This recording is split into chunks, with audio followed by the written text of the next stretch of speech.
This has been lunch, and I know you're slowly digesting, and it goes towards 2 o'clock, so you're nodding off a little bit, which is why I want to keep it a little bit interactive. First of all, the last time I met Rob was a year ago, and in the meanwhile we moved from Southeast Asia to the whole of Asia. So just to add that. And we also moved from adaptation towards also include mitigation and resilience in a cross-sectoral focus. And the first question I have for you is, who is part of a community of practice in their organization? Show me some hands. In your organization. And who is part of that community of practice because you have to? Because it's in your TOR, or because your boss tells you to link up to it and you are forced to take 5% action. Who has to be in that internal community of practice? A few people. Well, the point with who is part of an external community of practice? Wow, that's even more than of the internal community of practice. And, well, I can't really ask for hands to ask you, what do you like more, your internal community of practice or your external one? But no, communities of practice are really a big tool in learning, both within the organization as well as outside of the organization. Which is a bit of a new development over the past 4 or 5 years, for them to be outside of the organization. Before you had them within your organization, you had to be part of them quite often, and these days you have a choice, a very broad choice. A word of thanks to our sponsors, Rockefeller Foundation and Practice, the implementing organization of this community. If you want any information on sea change, I'm not going to give it to you. It's about climate change and monitoring and evaluation of climate change interventions. You can find everything online. And I will focus on evaluating communities of practice. My name is Bours, and I'm the team leader of the Sea Change Community of Practice. By the way, who here is a moderator or a knowledge manager related to a community of practice? Ah, okay, good to know. So what is the most important thing of a community of practice? What is it all about? Interaction. What? Interaction. Interaction, something else? Learning. Learning? Well, the first time I choose is that it's all about people. And it's true, the second one, what's the second one? What do these people do? Apart from sharing. Why do they do that? To communicate. To communicate? Well, they share a passion for a certain topic. And the third point would then be to interact, to learn.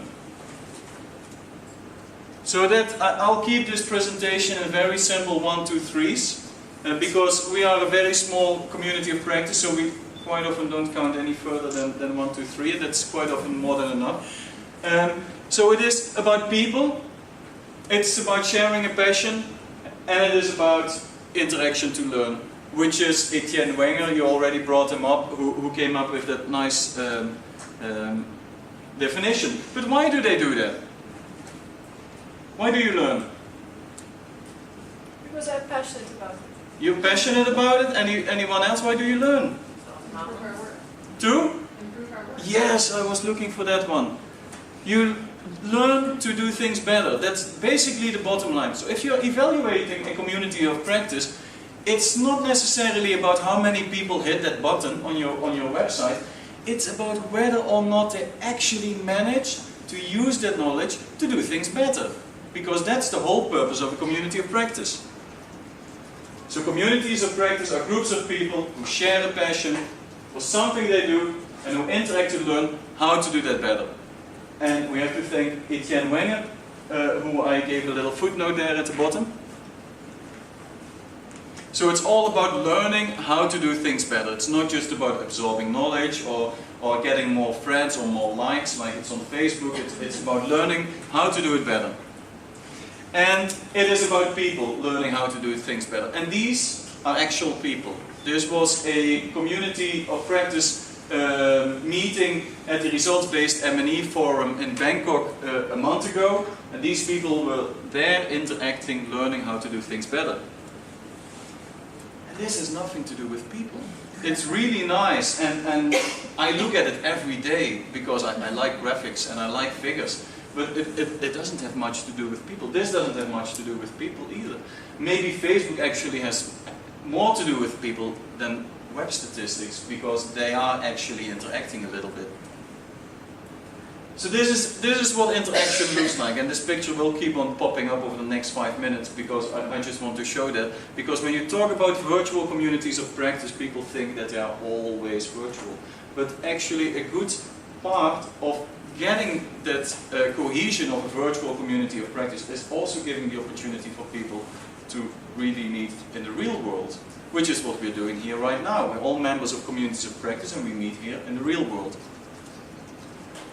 So this is interaction at the office desk and around the water cooler. And this is interaction in the virtual space, the digital water cooler, I'll call it. And that's what communities of practice online are about. What we started with to go beyond site statistics was to look at an organizational network analysis. I won't go in depth into what it is, but we asked 3 simple questions. How, on which topics do you interact? How often do you interact? And what resources do you access? What helps you? So those are 3 simple questions, and they led to this. So that shows a map on how people interact on one topic. They interact on multiple topics. This is on one topic. Who do they talk with? And how often do they do that? The thickness of the line. You can click on lines if it's interactive, and then you see how often they did that. And what you see right here, that's even more crazy, is the organizations they interact with. Where do they find their knowledge? Which is great. But I still don't see any people in that. It's showing linkages that they make, but I don't see in this whether or not they got anything out of these linkages. It's nice to see the analysis of how they interact and help them in that interaction, but whether or not they gained anything out of that interaction isn't clear from this picture. So what we then did is we looked at outcome mapping. And we looked at the idea of boundary partners. So how far do you reach as a community of practice? What are your boundary partners that you are able to reach? And we did a simple 1, 2, 3 again. And we did this by interviewing people, randomly chosen from different groups of members. Academics, NGO workers, civil society, private consultants. And in each group we randomly chose a number of people to interview them with 3 simple questions again. Has the community increased or improved your access to M&E knowledge? Have you been able to develop the capacity of others with the knowledge or the access to others provided by the platform? And 3, has your membership improved your M&E performance as an M&E practitioner? And has your membership improved your organization's programmatic performance? Did your programs actually get any better? It's nice that you can do your work well as an M&E professional because of a report or because of the interaction you had with others, but did that actually result in better programming within your organization? That's a whole different ballgame. So these were the simple 1, 2, 3s we did lately. Access, then development of capacity, and then did it really make any difference? And what we found out is again a simple 1, 2, 3. We are a great resource for knowledge and getting connected to like-minded others. People like us, they like us because we have the right people in the community and it's easy to connect with them, and we seem to be doing something good with respect to the knowledge that we provide to people. Others in the organizations in which Change members work also benefit from that knowledge provided by us. So that's nice to know. It's not just our members, it's also the people they work with. So it goes further than just our members, which is good to know. And the third one, people feel empowered by the knowledge provided. But there's a big but. And that but is again in 3. And the first conclusion is, knowledge is only a small part of transformation in organizational and programmatic performance and change. So the green wheel would be change and the knowledge that we are providing, but there are so many other things that have an impact on whether or not programs can become better.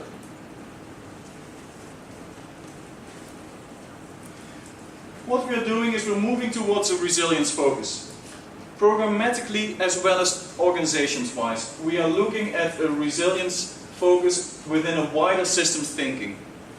That does not look just at the knowledge you need as an M&E professional, but also what prohibits you to actually implement that knowledge within your organization. What prohibits you to actually do things better.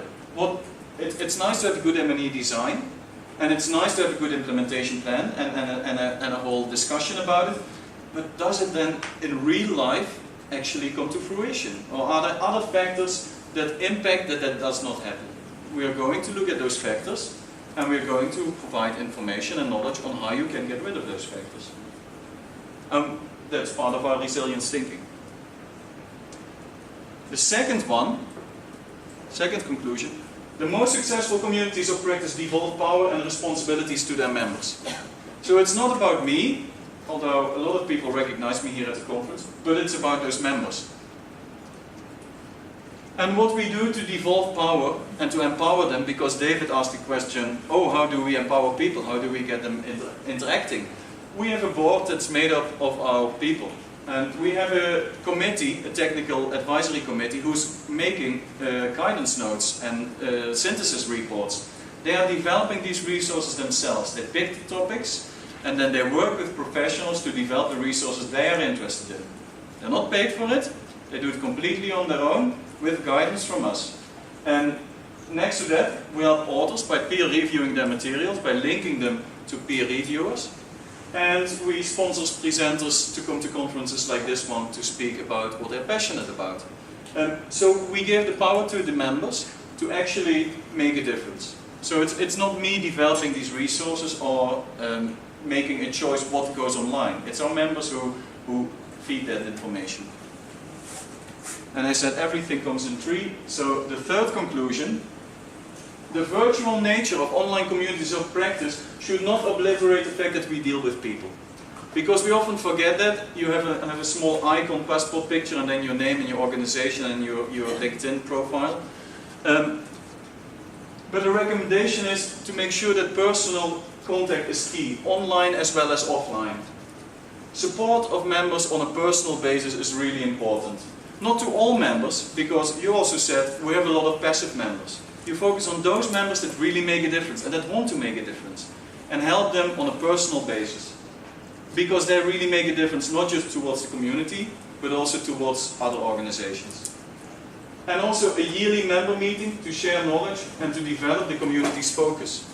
Because that's something that's very hard to do online, to do strategic planning on where you're going with your community of practice. And for that we always have we try to have a meeting every year with all our, well, not all our members, but with a select group of members. And the last time that we were 50 members, so that select group is already quite big. And that was my last 1, 2, 3. So thank you. Let me know if you learned something and if it helps you to do things better.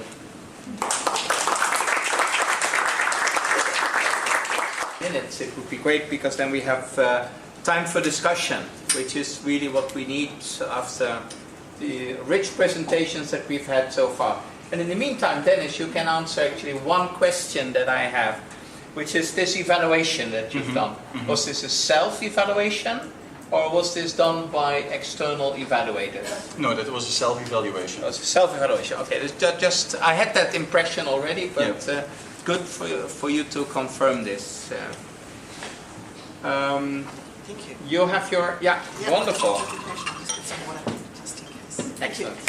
Go ahead. Good, thank you, and thank you for those 3 presentations. What's interesting is that we're actually in various ways connected to each of those other communities of practice, and I'm pleased to be coming last, because the community of practice we're talking about is quite a different one, in that it is about spanning separate communities. My name is Patricia Rogers from Better Evaluation. I'd like to recognise Christina Setti, my colleague from Better Evaluation, who's also here, and our supporters and our other partners. So Better Evaluation is also has an online presence, has a website. How could people at an evaluation not like Better Evaluation? Carefully chosen. It's got a program theory, as you might not be surprised about how we can get to better evaluation, and that it is around creating and sharing information as a fundamental part of it. And we recognise that there are also organisational barriers, that there are other reasons why we can and can't do good evaluation. But this is particularly about how do we get better information to help people make better choices of the methods that they use and then learn to do them well. It came out of a number of experiences in the sort of resurgence of the paradigm wars, where we had both unhelpful discussions about which was the best method, and increasing remembering that actually it's about which works best where and in what combinations. But then people would say, well, where are the other lists? Where are these other methods? And that there just seemed to be a real need to have a central point where you could go and see those other options and see them in a dispassionate way that was fundamentally about this principle, what works when, and that was learning from the different disciplines and the different silos and the different sectors and the different countries. So it's like a meeting point where we can learn from each other. So it's a very different type of community of practice. So just a couple of features about it, and then to talk about this different type of community of practice. So one of the things that when you imagine trying to put all these methods together is that we do have this common framework for navigating that, which is trying to embed the logic of evaluation into how people go about evaluation. So we're trying to actually improve the quality by, for people who are new to evaluation, actually thinking carefully about questions and purposes and values before they get to data collection and those sorts of things. Even for experienced evaluators to see that there are different options and different issues we're not always explicit about. How do we synthesise the data is something most of our evaluation plans jump over. So that common framework's important. We've actually identified all the different tasks in an evaluation, different options and methods around that, and then clustered them. And so, for example, under describe, how do you answer descriptive questions? There's a whole lot of particular tasks, and under collecting data, we've got dozens of methods. And if you then look at one of those after action review, then we would have resources under it. So for each of these, you start to get a notion of the scale of it. We've got over 200 options, so evaluation methods and strategies with some summary information, some examples, some guides, some tools, overviews. And if there is an area of expertise, a link to that. So we're not trying to duplicate anything, but to point to them. So that's how we look at tasks, but we have the same logic in some sectors. So for example, if you go to climate change on better evaluation, there's an overview, and then we say go and look at Climate-Eval, go and look at sea change. That's where the specialist is. So it becomes an entryway for people to find these specialist communities of practice. We're very keen on this notion of co-created content, to be learning particularly from practice that's often not documented, to be pointing to other existing websites, there's a lot of good material there, and doing R&D projects where there are gaps. Have a very clear basis about methodological pluralism, and it's one of the not negotiables on the descriptions, that anything that says this is the method is not going to be helpful. But we do have a spotlight on the tasks and the methods that are less visible. So we're particularly picking up some of the non-experimental causal inference, for example, some of the newer mobile data collection we're particularly trying to point to. So it's a website, but it's a bunch of activities around it. And we used to describe this as a community, and it's one of our questions we've got is it a community, or is it about weaving those networks and linking to communities? In terms of, we do get hits. We've been live for a year, and with increasing both use and people saying they're finding it useful,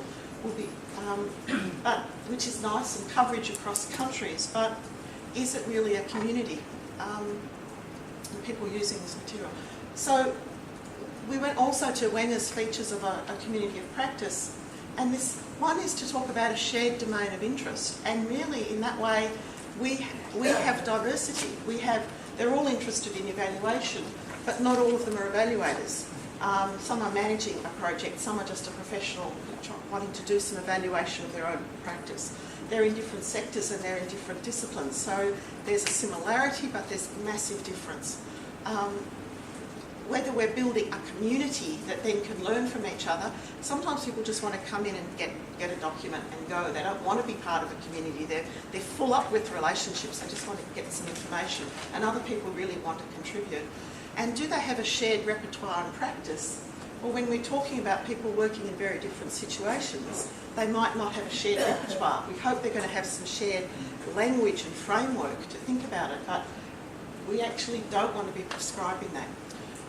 So here's some ways I think we link to different communities. One is we have events with different collaborators and partners. So with Sea Change, this is Dennis before your time, we did before we had a live website, we did a webinar where we actually crowdsourced some challenges, and then we had a webinar around how to respond to that particular challenge. We've run different events and seminars with the AEA. We did a series of 8 webinars. And so on. The Australian-New Zealand School of Government is using the framework to teach program managers about evaluation. So we're working with this material, but then customising it for particular sectors. We are focusing around particular issues. This is brand new. I just got this one like about an hour ago. This went live, which I'm very excited about. And this has come out of the Australasian Evaluation Society. They had a group around what do we mean by value for money, and how to get a paper around the different meanings of it. And so we've been working with them and to publish that and make it more widely available, and now we've got a whole blog talking about that and linking to resources. So it's a community of practice that was existing around an issue that we're then linking to.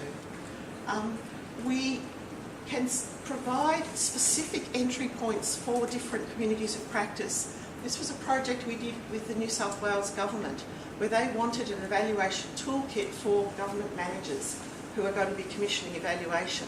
And then they looked at better evaluation and said, well, that does all the stuff we want to do. We don't want to duplicate that, but we need a different front door. We want something that will take our managers through our process in our steps with our language. So we did this new front door, which has the basics of it and then links to better evaluation. So that's both generating new material that's shared by others, but then making sense to this particular community. We, in some of our projects, create a little community of practice around something. These are what we call right shop cases. We did, again, a global invitation for people to participate, to document an example of evaluation that was around a particular challenge or a particular issue of interest. And we worked with them to document those, to do peer reviews of those, and to then produce a discussion about an evaluation through the stages that were scattered around the world. So they were a community very much working together around a specific project. And the other way that this is being used is as a support for existing communities of practice. And we recently, when we had a year since we'd gone live, we invited people to tell us how they're using this. And this came from a group who, it's a community of practice of small NGOs in South Africa working on around advocacy areas and social justice. And they're using the site and the framework to help build their evaluations, and what they're saying is that it's got a structure to frame their conversation that can go in different parts, so that they're providing feedback to us on how to improve the site, but we're not facilitating that community of practice, but the material is a source for them. And I'll just close. Well, if you go to the site, you'll notice it still has beta on it.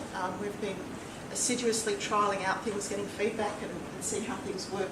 And we'll be officially launching at the AEA conference next year in March, when we'll finally take beta off our cover. So I hope we can give lots of time for questions. Yes, indeed. Oh, and you'll see there's some materials at the back if you don't want to download those. Thank you. Well, thanks very much. I think we've had 4 very interesting, please to join us. Maybe we can get the other presenters also up front, take a chair. I'm sure that, and by the way, we've been filming this so far. I'm not sure that we should continue filming. We are all web-based and using multimedia, so we of course are hungry for material, and we want to use this indeed on the various websites. But it may be that you're not comfortable with the filming the Q&A session, so we're willing to shut it off. Shall we? Yes? No? Continue? Continue. Okay, we continue. Is this possible, or is the battery running out? No, I'll do the best I can. Okay. We'll just continue. Yeah? I have a question. Oh, a question. Yes, yes. Before we go into the questions, let me just note some of the issues that really come across from my perspective as listening through these 4 areas for discussion, I think. Elements that were mentioned were, for example, to have a clear vision. This is something that all of us aim for, but you may have specific questions on this. Ownership was raised a few times, how to increase ownership, how to empower members and participants, and although we've seen some suggestions, maybe more, maybe also from your own experience, you can give us some pointers.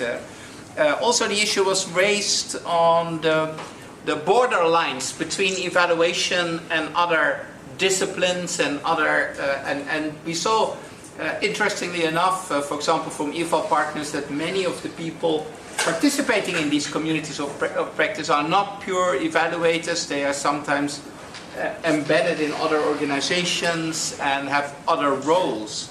So it's very interesting. Issues of the resources that are being offered.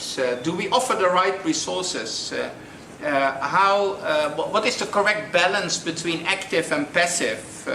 Do we use the social media, all of them, to our advantage, or are we just focused on a few of them?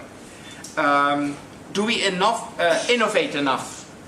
And the last one that I would like to end with, I think the issue of the passion that was put forward so strongly by Dennis. We do this because of a passion, and Dennis posed it as a passion for learning. But I would suggest that there's at least one other passion involved, which is a passion for sharing. And there are a lot of people who actually want to spread the message or want to make something that available to a wider community. And I think that's an essential ingredient as well. So I've just opened up a series of issues, but of course you may have your own questions that go in a totally different direction, and it's no problem. Yeah. Please go ahead. Yeah, kind of different directions, and this is a question for the entire panel. Since your participants at the community of practice come from so many different countries, have you noticed a difference in the content or level of participation based on ethnicity or regional differences? Okay. Shall we take a few questions and then get the panel to respond? Because this, I immediately I see that this would be different per community probably. Yes, please go ahead. So maybe related to that, are the MOOCs provided in multiple languages simultaneously? So I'm curious how that's executed. It's global. Okay, languages issues. Yes, please. Hi. This is a moderation question. When you talk about moderating, it's information that comes in on a daily basis. How frequently are they posted, and how quickly is the turnaround if everybody is contributing to it? Okay, yes, and I have, yes, Indran? Please. Firstly, to the comment the presentation is most useful. I don't think the full understanding of how important this is in countries where there's very limited evaluation capacity. Because when we go to these remote countries, people actually access this because there's no other text. So, congratulations in that regard. But what would be important if the data could be, from use, disaggregated further, especially in terms of the government and the NGO sector, and that will help us to customize our programs when we work with countries. Okay, very useful comment. Yes, please. Kind of the question of passive and active engagement in communities of practice. I was just thinking, just because some are passive in interaction online, doesn't necessarily mean they're passive in application. So how do you balance that when you look at the effectiveness of communities? Like, how do you evaluate that? Interesting. Yes, Nancy. And if we think about one of the common themes that runs across all of these is to get to better development outcomes somehow, improving practice, really improving the state of development in the world. How do you think about balancing the leadership challenge of supply and demand, so that you're not curating lagging stuff, but you're actually leading with what are the new emerging things and where the spaces are, so that you can get ahead of the curve? Thanks. Last question, and then we will have a second round, of course. My name is Lena Kravchuk. I represent Ukrainian Evaluation Association, and we also have some kind of community of practice, but we are based on Facebook because we are like emerging. We just registered officially, and we had 2 years function as informal online net. And I have a question. People, for example, they are very active online. They are discussing many topics, for example, on the Facebook. But how do you manage transfer of their new knowledge and skills they get from this community of practice into their real life? How they push people and how you track whether people are using new knowledge and skills into their real practice? Okay, thank you.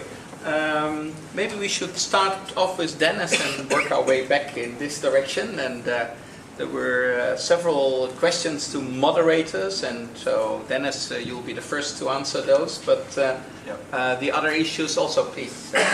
The first question was with respect to mainly how do different cultures learn? That's basically what your question came down to. What you see is that in some countries in Asia, people are really looking to be taught, teached about something. They really want to be taught a step-by-step approach and then follow it. They don't want to have a long discussion to develop an approach. They really want to get the answer. In other countries, they want to have a discussion and they really want to have different visions and look at it from different angles. And that really is country specific, and we try to find a balance in the type of materials that we offer to basically feed towards the differences in which people learn.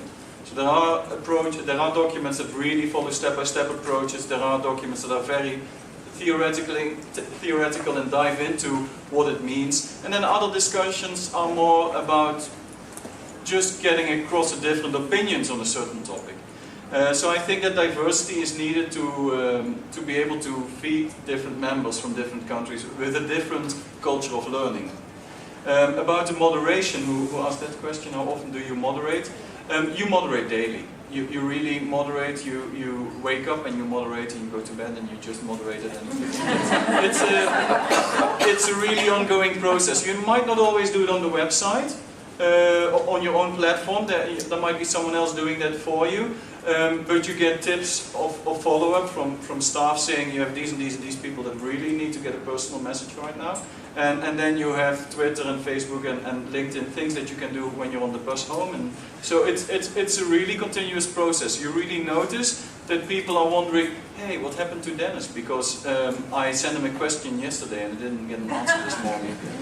So yeah, it's quite continuous, but it's also that people got used to that. So you could be careful when you start with a community of practice, because if they got used to that, then they will expect that from you from then onwards. So if you moderate 3 times a week, that's fine as well. But start with that then and see how that works with your audience. Thank you. Marco? Well, just following up on the first one of the difference on level of participation, I completely agree with Dennis. In our case, as you saw, we have quite a diverse participant in terms of geography, institutional background, etc. And I think that's exactly because we are offering a diverse content. So diverse content, but also diverse people who transmit this kind of content, etc. So really the issue of diversity, I think it's very important. That brings a little bit on the question about the languages. because we have been asking several times. I mean, my M&E is mainly in English, and several times we got the request of translating it into other languages. But I think that the issue is not simply translating from English to other languages. I think the issue is really to create new content that is relevant to different contexts, that can be reflected in languages. But to me, if we simply translate whatever is available in English to other languages, I think we are missing really a big issue. And that brings me to the question of Nancy on how to strike the right balance between supply and demand. When it comes to the MOOC, the first three e-learning, despite of the fact that we try to be very diversified on the speakers, the reality is that 80% of the speakers, they are the very well-known names from the north. You know, the Michael Wynne-Patton, the Michael Bamberger, the Jim Bruce, all these big names that they are very big, we have a lot to learn from them, but they are all from the north. So that's why we took the decision to walk the talk ourselves, and that's why we are coming up with the development of e-learning that are whose content is decided by the regions, by the regional VOPEs, taught by regional evaluator leaders in the regional language. And that really will, I think, will make a difference. And once again, it's not a mere translation of what's already existing in English. And each regional VOPE is the one that will come up with a content. So it's not that us, even if we EvalPartner represents all the regions, but it's not even with the EvalPartner management group to decide the content. It's really up to each region, so that it will be really led by the demand from the region. Can I pick up on the demand point? Yes? Very shortly. Demand is not just demand of the community members. It's also demand of multilateral organizations. It's demand of donors. It's a vaster demand than when you would just be looking at your grassroots M&E people that are a member of your community. As such, I think it's not just that you're lagging behind if you would be looking at demand from the wider sphere of demand, because donors, multilaterals, think tanks, academics, they have a different level of thinking about M&E, and their knowledge is a bit more advanced, and that's also demand, so that also needs to be taken into account. Well, I wanted to talk a little bit, like to continue this topic. So in terms of, so there was a question about languages, but I think it is also related to a question that Indranaitu posted, how do we reach out further to government and NGO? And actually I think it is by going a little bit offline and also reaching out to other communities and other groups. For example, last year, Climate-Eval took part in a conference of IPEN, International Program Evaluation Network in the former Soviet Union. And Christine Morlan, our researcher, brought the theory of no change to that community. As a result, so first of all, there was a very big interest to this study. As a result, there was another publication. Someone took her approach and started using it and developed another paper using her approach to different thematic area. So by reaching out to other communities and to other groups offline and online, you can ensure participation of NGO and government and other groups. In terms of language, it was pointed out that probably it's not the main issue, but it is still important because we have groups that are more comfortable in other languages. Climate-Eval is mostly English language, but we're actually looking at this issue, and at some moment we started creating subgroups in French, Spanish and Russian, and we need to look further into it. Also, in terms of balancing supply and demand, I think the approach should be by creating a governing body. So it's not someone who is moderating or administering the community of practice or network, but it's a group of people, members of community, who share responsibility and share vision about where we go further. Thank you. Patricia. Yeah, I want to start with the language issue because we also have most of our material in English, and it's certainly one of our priorities in terms of changing that. And I like, Marco's thought about the first level is to translate some things into a different language. And so in our AEA webinars, we didn't do simultaneous translation, but we have some subtitles of that into some other languages.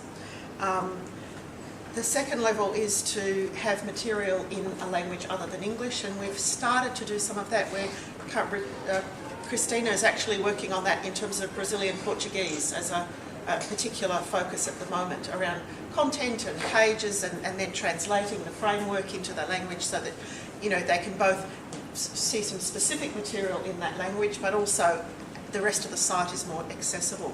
But I'd also like to go to a third level, and this is a thing we're also keen to do, which is learning from material in other languages, translating that into English to make it more accessible to people who speak English only. And so one of the examples, there's a lot of interesting material, particularly in Spanish, around participatory approaches and the whole systematización approach.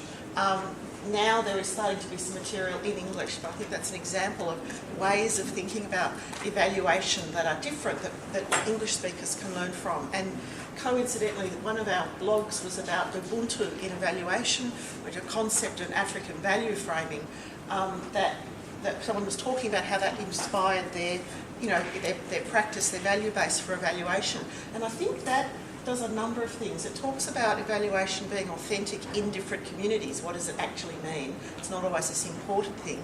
And even if this doesn't resonate with people, it helps them to be a bit more reflective about what they're doing. It's actually, you can see your own practice differently. And I just wanted to pick up Nancy's question about this sort of supply and demand, and it's actually sometimes leading demand. Sometimes people don't realise that they really need something. I think it is about being out there and being part of discussions around what people are wrestling with, being open to hearing where they've got challenges that aren't readily met, that you can't say, oh, here's this material or here's this method, where there's a gap. So it's building that learning loop into the site itself, and looking at where new programming areas are going and following that. Thank you. Thank you. David?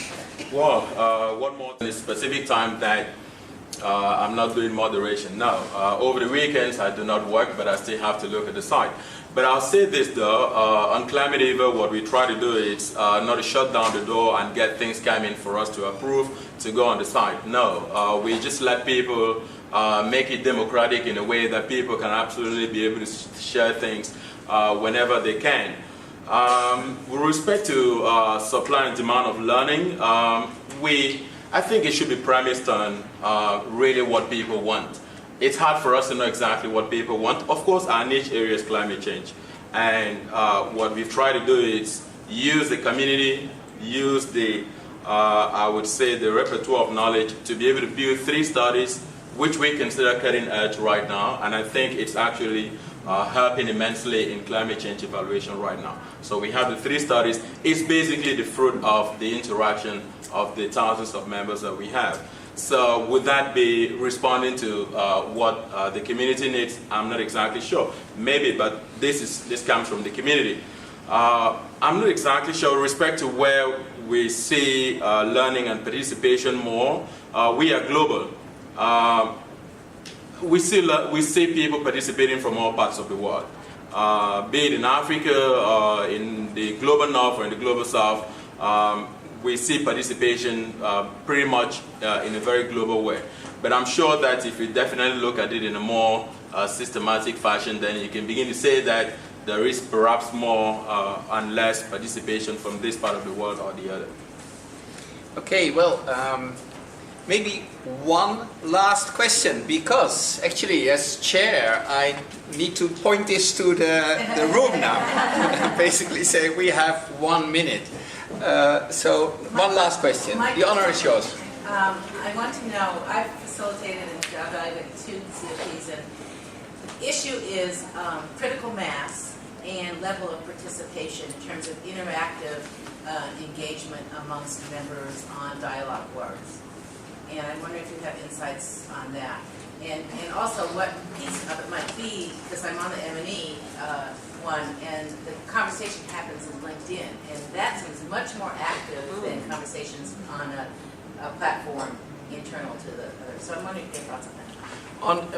On the critical mass question, I think first of all we should go to Dennis because he has the smallest community of practice. So there the issue of critical mass is really crucial. But maybe Patricia also has something to add because you know so many communities of practice. I don't think it's necessary that the discussion takes place within your platform. Certain topics are just better discussed on LinkedIn, not even in your own LinkedIn group, in other LinkedIn groups. I'm happy to feed discussions in M&E professionals or development M&E or in EvalPartners or in other parts of the LinkedIn community. Sometimes they come much quicker to fruition there, and I'm happy to repost them onto our platform. We have a dialogue area on our platform. It's not very active. I would love it to be as active as my LinkedIn discussions. What we did was that we developed technical advisory groups that work on specific elements of work. And we feed back their work and their discussions towards all the other members through our discussion list.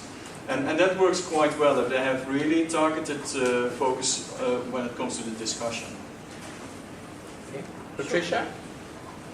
Yeah, the critical mass is an interesting one because it might be quite small. I mean, what the magic number is, I think, is going to be quite small. And again, it's whether it's around a particular issue or question. I mean. Okay, well, I think we're running out of time, so let me conclude that we've actually had a fascinating glimpse into really what emerges as a very innovative area of work of the evaluation community, how to use these social media. And it seems that some of the problems of the social media are incorporated in this. People complaining that they can't leave their BlackBerry alone, etc. They have to look at their Facebook pages, and they do it in the middle of the night and so on. It seems that the moderators are to some extent also experiencing this. And we need to grapple with this, and it's not just only in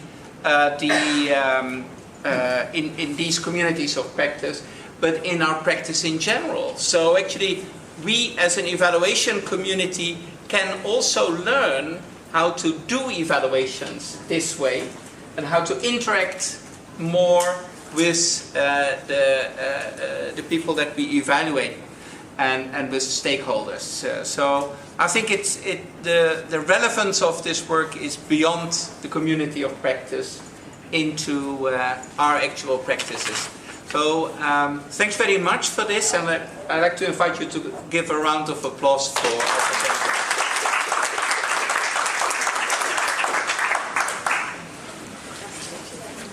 Good to see you. How are you? No, I'm good. It's